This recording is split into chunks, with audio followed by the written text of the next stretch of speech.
Pagpalang araw po sa ating lahat. Salamat po sa Panginoon na muli po ay niloob niya na tayo po ay makapagsama-sama at makapag-aral po muli ng kanyang mga salita dito po sa Book of Deuteronomy. Papuri po sa ating Panginoon. Tayo po ay manalangin. Ama, maraming maraming salamat po sa araw na ito na muli ay niloob mo po na kami ay magkasama-sama at magkatipon-tipon sa umaga pong ito sa iyong pangalan. Maraming maraming salamat po sa panibagong araw na ito na pahiram mo po sa amin. Another day, Panginoon, para maranasan namin ang iyong kabutihan at kagandahang loob. Maraming maraming salamat. Papuri sa iyo, pagluwalhati sa iyo, Panginoon. Ama, sa umaga pong ito, ay patuloy po kaming humingi ng tawad sa anong pong aming mga nagawa, mga naisip po o nasabi na hindi po kaaya-aya sa iyong harapan. Tawarin mo po kami, Panginoon.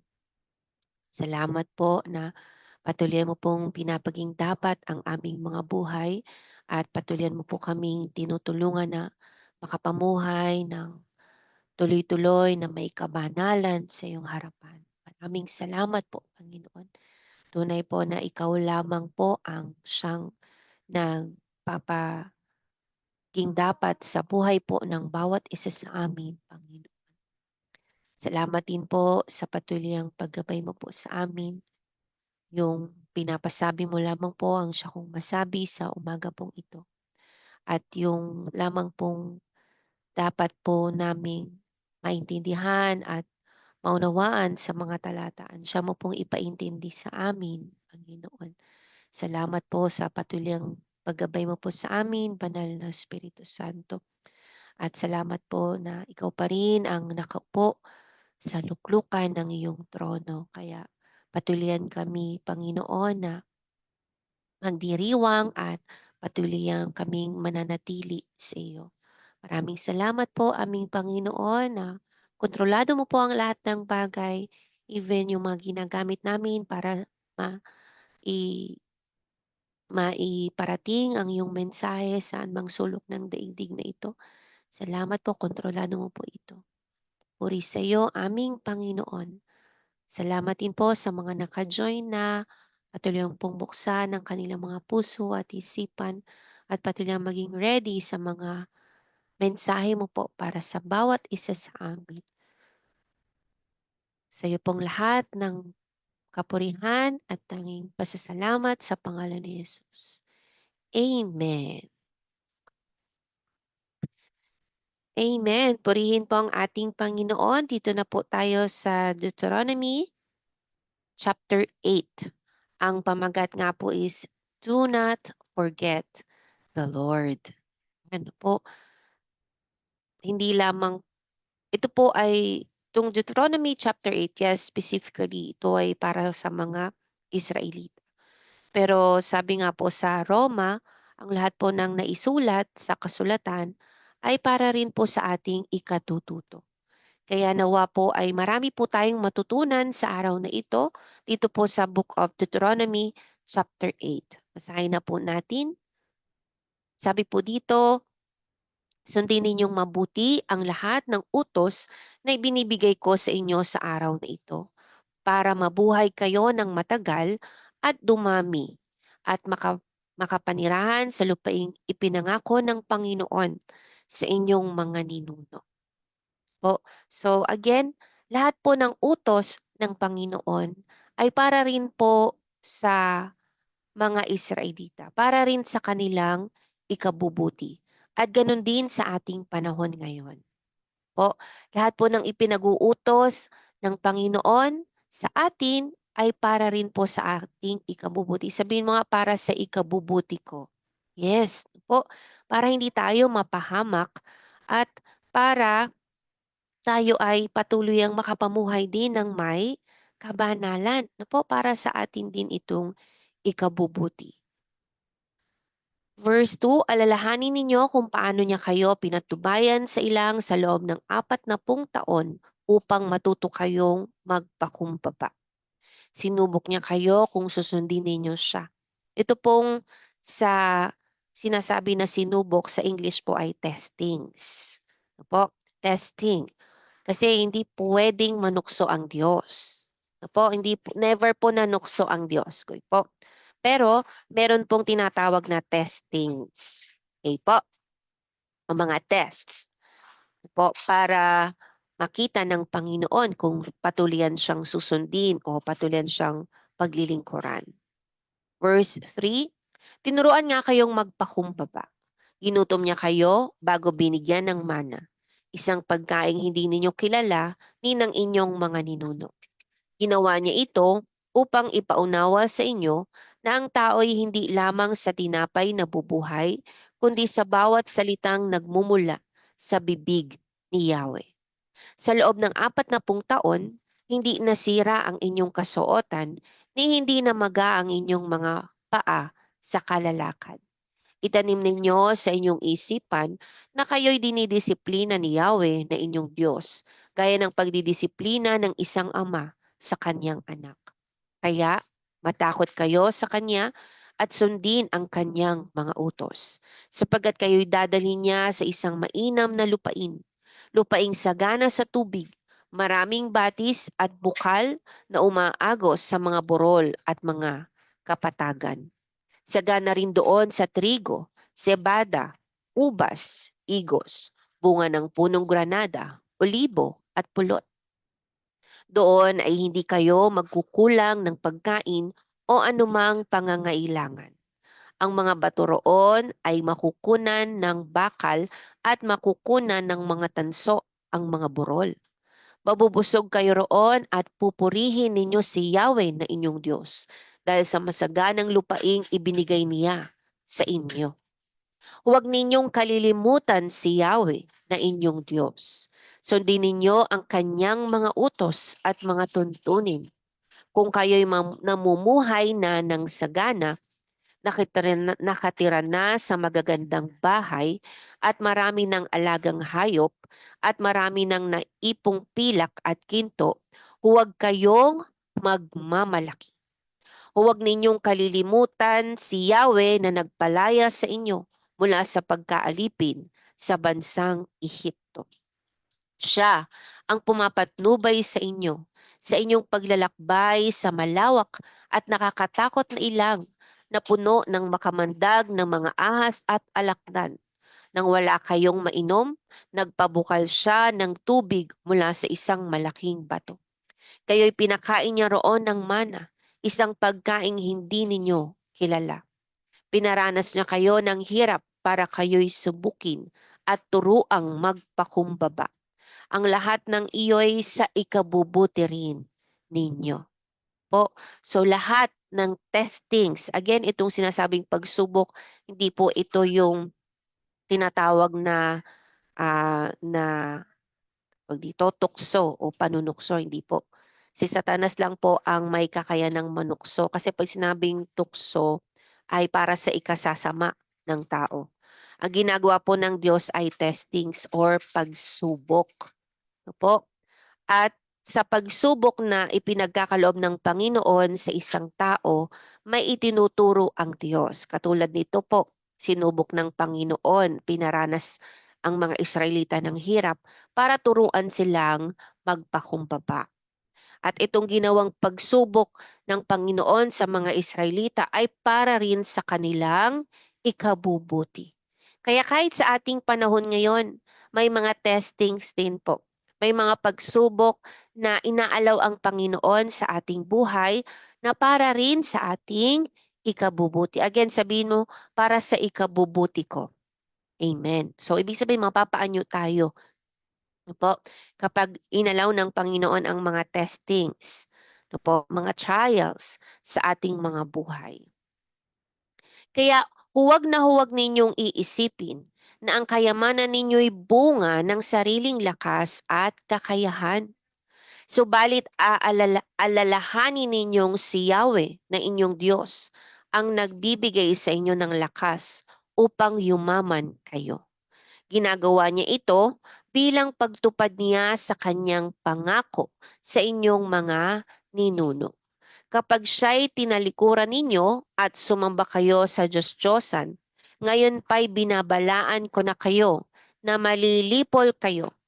Kung hindi ninyo papakinggan ang kanyang tinig, malilipol kayo tulad ng nangyari sa mga bansang ipinalipol sa inyo ni Yahweh. So, habang papalapit nga po sila no po sa lupang ipinangako ng Panginoon sa mga ninuno ng mga Israelita na si Abraham, Isaac at Jacob, papalapit na sila. Dito nga sa chapter 8 ay nagbigay ng warning si Moises na dapat i-avoid ng mga Israelita. Po, na talagang sasagana sila sa lupain. Po, sa mga lupain sa promised land na ipinangako ng Panginoon, sasagana po talaga ang mga Israelita.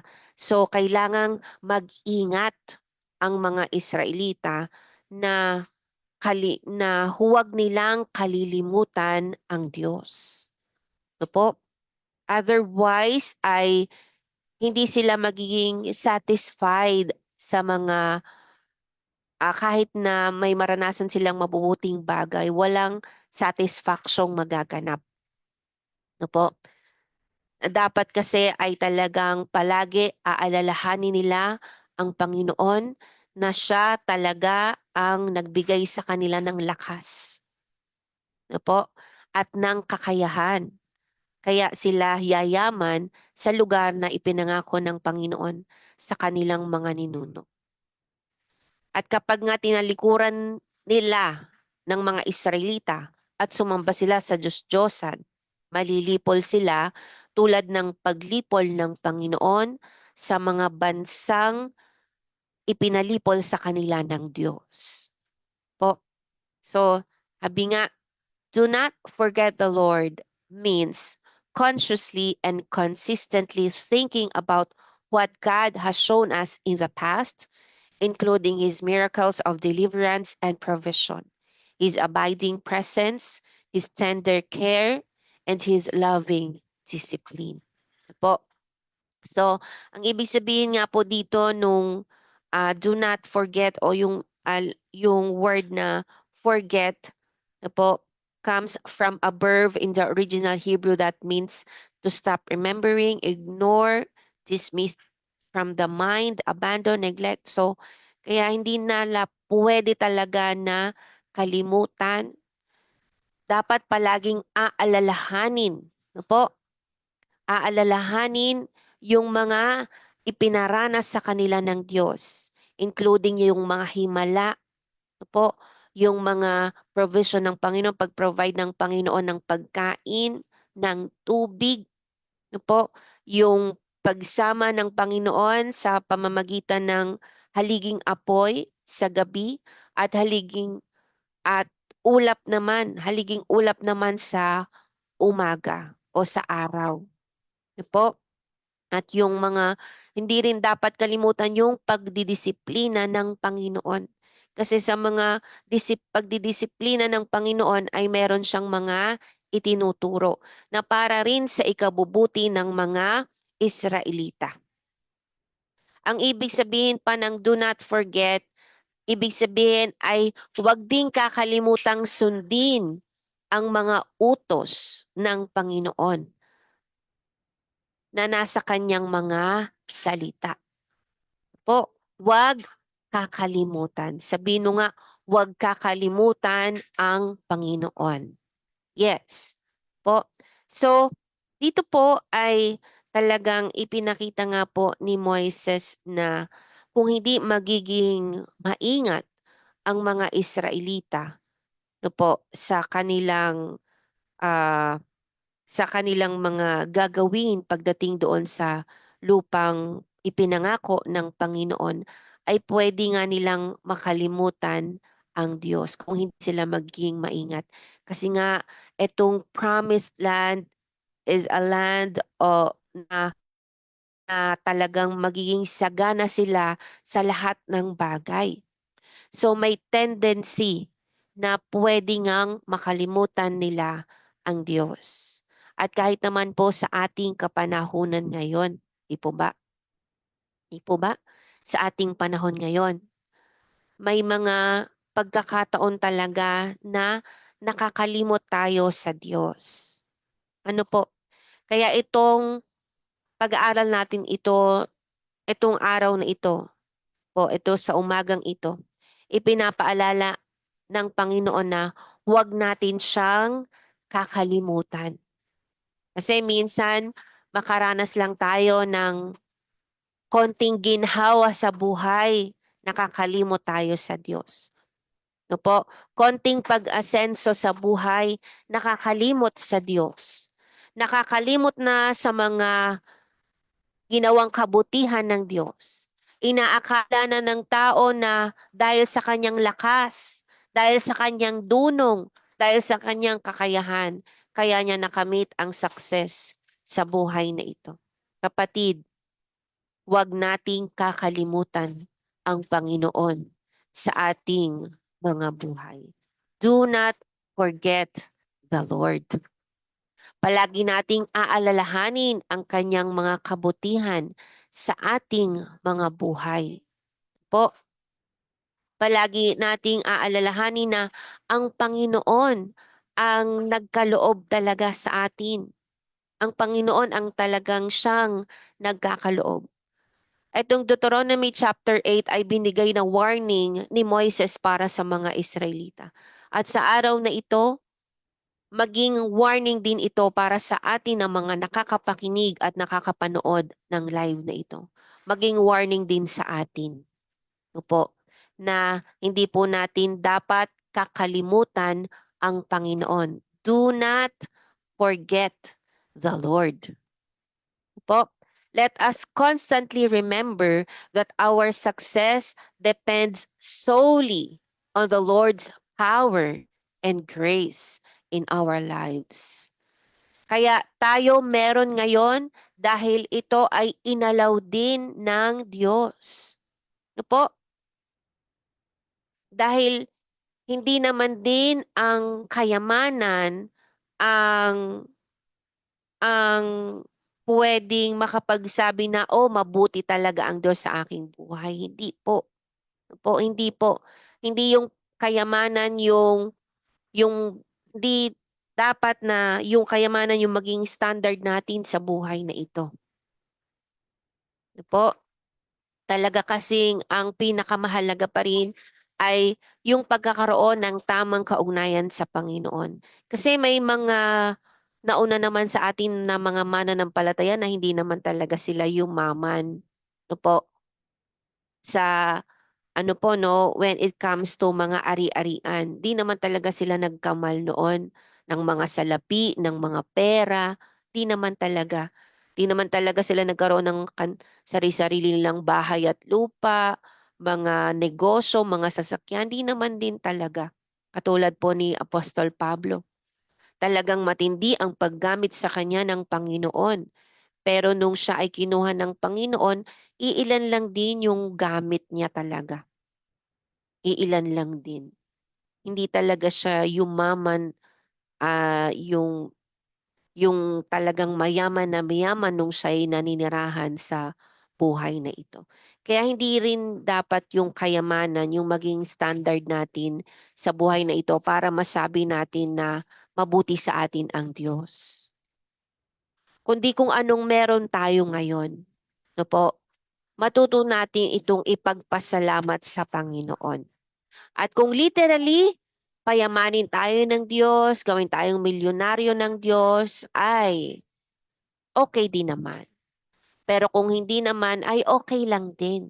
No po? Kasi nga, let us constantly remember that our success depends solely on the Lord's power and grace in our lives. Po, na talagang dahil lamang po sa biyaya talaga ng Panginoon. Kaya niya iaalaw ang mga bagay-bagay sa ating mga buhay. And again nga po, kung iaalaw naman ng Panginoon na magkamal tayo ng mga salapi, ng mga yan, ng bahay at lupa, ng mga ari-arian, ay huwag pa rin nating kalimutan na ito'y galing sa Panginoon. Ano po? At may purpose ang Panginoon. Kaya niya inalaw na ikaw ay magkamal ng mga ganitong kayamanan sa daigdig na ito. Pero kung hindi, palagi pa ring isipin na mabuti pa din ang Diyos. Amen po? Mabuti pa rin ang Diyos, anuman ang inaalaw niya po na maranasan natin sa buhay na ito. At again, huwag kakalimutan ang Diyos. Sabi nga po dito sa Santiago chapter 1 verse 17, ang lahat ng mabuti at ganap na kaloob ay buhat sa Diyos mula sa Ama na lumikha ng mga tanglaw sa kalangitan. Hindi siya nagbabago o nagdudulot ng bahagyamang dilim dahil sa pagbabago. Amen? Po.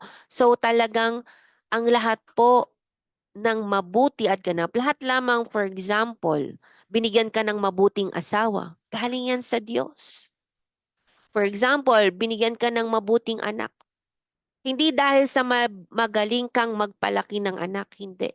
Kundi yan ay dahil sa Diyos. Mabuti ang anak mo dahil sa Diyos. Po, maganda ang iyong naging trabaho dahil yan sa Diyos. Maganda ang iyong bahay dahil yan sa Diyos. Maayos ang iyong pamilya dahil yan sa Diyos.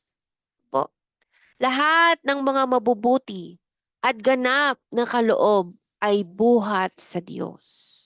Po, lahat yan ay galing sa Diyos. Meron kang mabuting employer dahil yan sa Panginoon. Hindi dahil maayos kang tao, hindi. Dahil yan sa Diyos. Hindi dahil magaling ka. Hindi dahil matalino ka. Hindi dahil kung ano mang meron sa'yo. Hindi po. Kundi dahil yan sa Diyos. Dahil yan sa kanyang kabutihan sa'yo. Dahil mabuti ang Diyos. No po. Ang kabutihan ng Diyos, hindi yan nababase sa ano po, sa sitwasyon ng buhay. Palagi talagang mabuti ang Diyos. Magandang araw. Maganda ang iyong umaga. Maganda ang gising mo. Dahil yan sa Diyos. Po. Lahat ng ating tinatamasa ng mga mabubuting bagay ay galing sa Diyos. Lahat yan ay galing sa Diyos. Huwag na huwag mo itong kakalimutan. Do not forget the Lord. Po. At kapag naging marangya ka sa buhay na ito, kapag umasenso ka sa buhay na ito, kapag nakapunta ka sa mga lugar na hindi mo dati napupuntahan, kapag nakain mo yung masasarap na pagkain na hindi mo dati nakakain, kapag nakaranas ka ng mga masasayang bagay dito sa daigdig na ito, lahat yan ay galing sa Diyos. Lahat yan ay buhat sa Diyos. Sabi nga po in English, whatever is good and perfect is a gift coming down to us from God, our Father, who created all the lights in the heavens. He never changes or casts a shifting shadow. Hindi nagbabago ang Diyos. Po, palagi talaga lahat ng mabubuti at magagandang bagay, ito'y regalo galing sa Panginoon. Hindi dahil tayo mabuti. Hindi dahil sa tayo mabuting anak o tayo mabuting tao. Hindi dahil sa kung anong ibinibigay natin. Hindi po. Dahil yan lahat sa kabutihan ng Diyos. Ito'y regalo ng Diyos sa iyo. Para truly ma-appreciate mo ang Panginoon sa araw-araw ng iyong buhay. Hindi ito dahil sa iyong lakas. Hindi ito dahil sa iyong talino.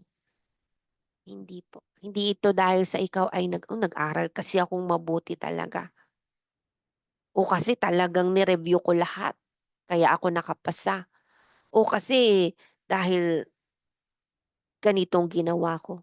Eh kasi dahil sabi maglagay daw ako ng ganito, ay kumain daw ako ng ganito. Hindi po.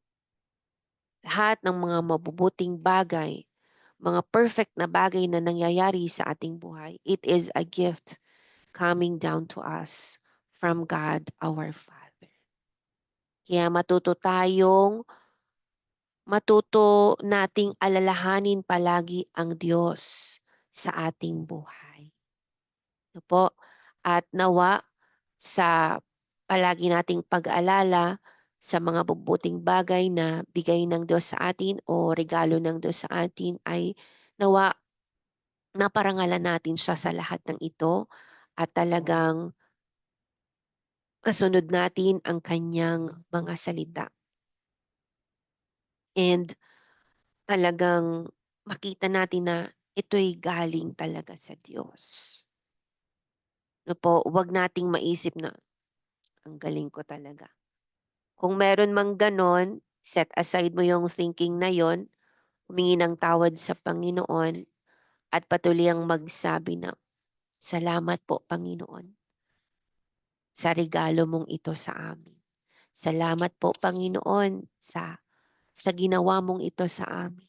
Salamat po Panginoon. Palagi matutong magpasalamat sa Panginoon. And again, sa mga bagay po nga na sa buhay nating ito, may mga testings po talaga. No po? May mga testings, may mga pagsubok na inaalaw ang Panginoon. Dahil sa mga pagsubok, katulad ng napag-aralan kanina, 'di ba? Inalaw ng Panginoon na magutom ang mga Israelita para matuto silang magpakumbaba. So sa mga inaalaw ng Panginoon na mga kahirapan sa buhay na ito, sa ating buhay, personally, di ba, hindi naman talaga palaging okay ang buhay. Talagang may mga testings, may mga trials. So sa mga inaalaw ng Panginoon ng mga pangyayaring iyan sa ating buhay, meron siyang gustong matutunan natin. Opo, merong gusto ng Diyos na may matutunan ka. Ano po? Merong gusto ang Diyos na makita sa iyo. Ano po? Makita sa iyo at gusto ng Diyos na baguhin ka into His likeness. O kaya even yung mga testings na yan, ipagpasalamat natin yan sa Panginoon. O ipagpasalamat natin yan sa Panginoon. Kagabi nga po ay si RK ay nasa CR, parang naliligo po kasi silang mag-daddy. So, parang nawaglit yung mata ng daddy niya sa kanya. So, naumpog siya. Hindi alam ni Roylan kung paano siya naumpog. Pero ano po, nagka-scratch tong baba niya. Talagang hindi ko alam ang gagawin ko kasi may turo naman ako online ng 7 PM. So kasi mga around magsi 6 PM na po yun eh nung nangyari. So salamat sa Panginoon sa karunungan. Sabi ko nga, ang Panginoon pa rin talaga ang kailangan. O ang Panginoon pa rin talaga ang kailangan. Kasi kahit sabing, sabi ko nga, pupunta pa ba sa ospital? Eh may turo ako. Hindi ko naman pwedeng ano, dalhin sa ospital. Eh may turo nga ako ng 7 PM. So ano pa yon, matatagalan ako. No?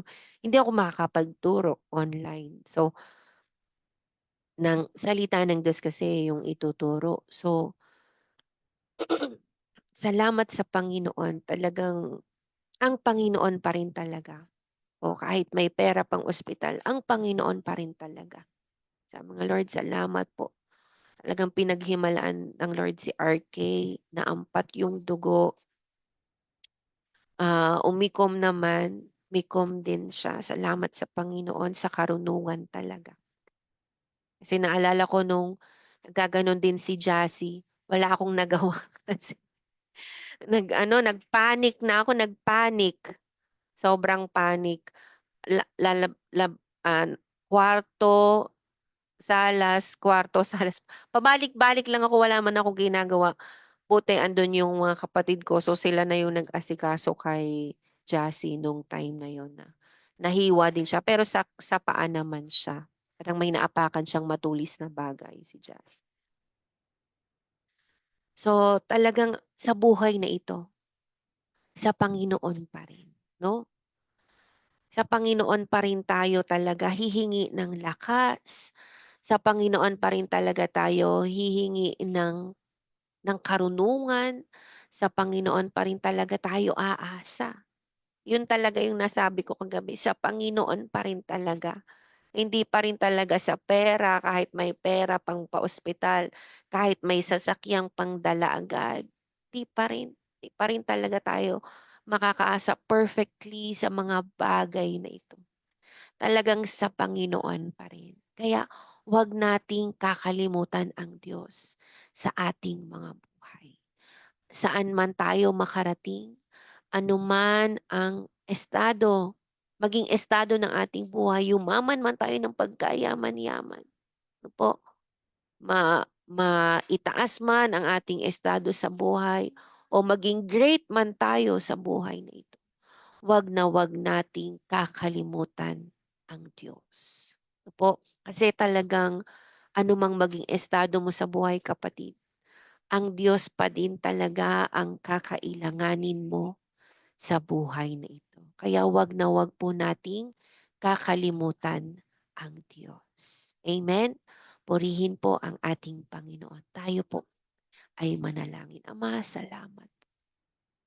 Salamat po sa lahat ng iyong kabutihan, sa lahat po ng iyong kagandahang loob sa aming mga buhay. Salamat po sa warning mo sa amin sa araw na ito. Not to forget you. Sa lahat po ng blessings na pwede naming makamtan sa buhay na ito. May we not forget you, Lord God, na siyang talagang nagbibigay sa amin, nagpo-provide sa amin, nagpapala sa amin, sa lahat po ng aspeto ng aming mga buhay. You alone can satisfy all our every need. Salamat po, aming Panginoon, na meron kaming ikaw sa aming mga buhay. Salamat po. You continue to satisfy us, Father. At salamat po sa anumang meron kami ngayon, matuto namin itong maipagpasalamat sa iyo. At sa kung anuman ang pwede naming marating sa buhay na ito, matuto din namin itong maipagpasalamat sa iyo. Dahil lahat po ng mga ito na narating namin sa buhay ay dahil lamang sa iyong habag at sa iyong biyaya sa aming mga buhay. Nagkaroon kami ng mga bagay na ito dahil ikaw ang nagpahintulot nito.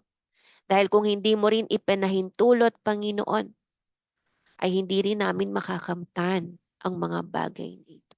Kaya salamat po, aming Panginoon, saan mang sitwasyon ng aming buhay, hindi ka namin kalilimutan.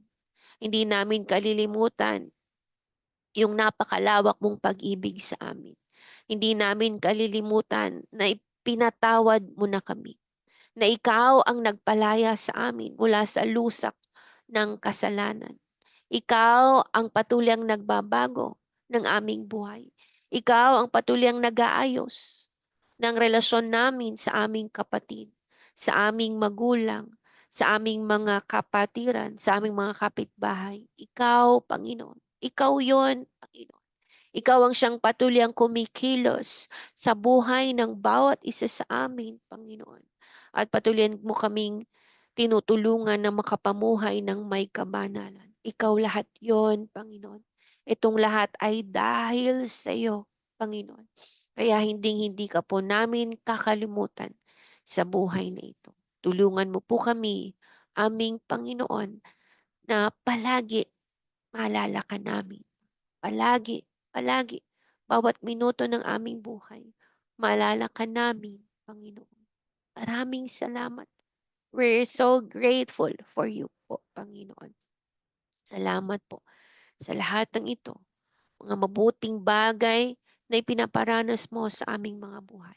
And even sa mga testings, Panginoon, sa mga trials, sa mga circumstances sa buhay na ito. Salamat po. Ikaw ang patuloy nagpapalakas sa amin sa mga dinadaanan namin sa buhay na ito. Ikaw ang patuloy gumagabay sa amin, Panginoon. Salamat po, patuloy mo po rin kaming pinapasaya sa kabila ng mga problema na ito na aming nararanasan. Sa kabila ng mga sakit, ng mga sakit na dinadanas, Panginoon. Ikaw pa rin ang nagpapalakas sa amin. Ikaw pa rin ang nagbibigay sa amin ng kasiyahan para patuluyang magpatuloy sa mga ipinapagawa mo po sa amin. Maraming maraming salamat din po sa mga kapatid ko po na nakakapanood at nakakapakinig ng live na ito. Salamat po sa pamilya ng Miracle of Life at sa pamilya ng mga taga-ibang fellowship, maging ng mga kakilala po ng aming kapatid na Cherry na nakakapanood at nakakapakinig ng live na ito. Hindi po ito aksidente na napakinggan po nila ang iyong mga salita. Nawa, Panginoon, ay patuloy tumimo po sa kaibuturan ng aming mga puso ang iyong mga salita na naaming napag-aralan sa umagang ito at siyang aming patuloy maging bitamina sa bawat araw ang iyong mga salita. Papuri sa iyo, aming Panginoon, sa patuluyang pagtugon mo po sa pangangailangan ng bawat isa. Patuloy ang katagpuin ng pangangailangan namin. Lahat ng mga nakakapanood at nakakapakinig ng live na ito, katagpuin mo po ang kanilang pangangailangan. Ayon din po sa iyong saganang habag at biyaya sa aming mga buhay. Salamat po, Panginoon, sa araw na ito. Patuloy ka naming pinapapurihan at pinapasalamatan. Sa pangalan ni Jesus. Amen. Amen. Purihin po ang ating Panginoon. Salamat po sa patuluyang nakakapanood at nakakapakinig ng ating live. Yes, salamat po sa ating daddy at sa aking mga mahal sa buhay. Salamat din po sa buhay po ng ating Pastor Lito at ng kanyang mga mahal sa buhay sa patuliyang malusog at malakas sa pangatawan ng Nanay Nene at Nanay Nelia at maging ng mga kamag-anakan ko po here and abroad. Salamat din po sa Panginoon sa buhay po ng ating Ate Rosel Hasiada Pescasio, sa nag-iisang pong asawa, sa inyo pong mga anak at mga apo. Salamat din po sa ating kapatid na Crazy, kay Melchor and kay Mary Mel. Patuloy kayong samahan ng Panginoon at ang inyong mga mahal sa buhay. Gayon din po ang ating Nanay Lorna Villanueva Gayas, Tatay Uming. Salamat din po sa buhay ng inyo pong mga anak, ng inyong manugang at ng inyo pong mga apo. Salamat din po sa Panginoon sa buhay po ng ating kapatid na Irene at ng inyo pong mga anak. Hello po kapatid na Cherry, maraming salamat po sa Panginoon sa inyo pong buhay. Maging sa ating kapatid na si Menilyn Karaig. Hello po. Salamat po sa Panginoon sa inyo pong buhay. Salamat din po sa ating kapatid na M. Patuloyan po kayong aliwin ng ating Panginoon. Salamat din po sa anak ng ating kapatid na Cherry na si Kathleen at maging sa ating kapatid na si Erlene Bagtas. Hello po sa inyo. Maraming salamat po sa Panginoon sa inyo pong buhay.